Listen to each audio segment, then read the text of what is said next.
An 11-year-old survivor of the Uvalde school shooting shared with lawmakers how she pretended to be dead as a gunman murdered 19 of her young classmates and 2 of her teachers. Hello, I'm Steve Eager. Hello, everybody. I'm Heather Hayes. Mia Cerrillo's recorded testimony was played during a congressional hearing on gun reform. Her voice was one of many describing the impact of mass shootings and calling for stricter gun regulations. Fox 4's Alex Boyer has more from that hearing and joins us now live. Alex. Hi guys, and today was the second day of testimony from families of victims as well as survivors from both shootings in Buffalo, New York, as well as Uvalde. As you mentioned, among them today, impactful testimony from an 11-year-old girl who said she used her dead teacher's cell phone to call 911. And then he shot some of my classmates. Harrowing testimony from one of the youngest survivors of the Uvalde school massacre. 11-year-old Mia Cerrillo provided brief recorded statements to the House Committee on Oversight and Reform Wednesday. She was inside her 4th grade classroom at Robb Elementary School on May 24th when the 18-year-old gunman, armed with an AR-15 style rifle, opened fire. There's a door between our classrooms, and he went through there and shot my teacher and told my teacher goodnight. Cerrillo said she played dead. He shot my friend that was next to me, and I thought he was going to come back to the room, so I grabbed the blood and put it all over me. Her emotional father listened to her pre-recorded testimony from the gallery in D.C. Today, I come because I could have lost my baby girl.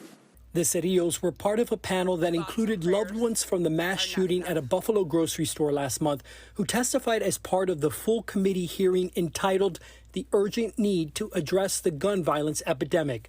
Also among the group, a Uvalde pediatrician describing in graphic detail what he saw in the ER. 2 children whose bodies have been pulverized by bullets fired at them, decapitated. The Democrat-controlled committee seeks to build support for gun reform legislation. We stand alone in mass shootings. Other countries pass sensible gun safety laws and protect their children. With more than 200 mass shootings in the U.S. just this year, House Democrats say they are urgently working to tighten gun laws, hoping these gut-wrenching stories sway some skeptical Republicans who argue there is no quick fix without violating the rights of responsible gun owners. Our Second Amendment is an important tool in securing our individual rights to self-defense.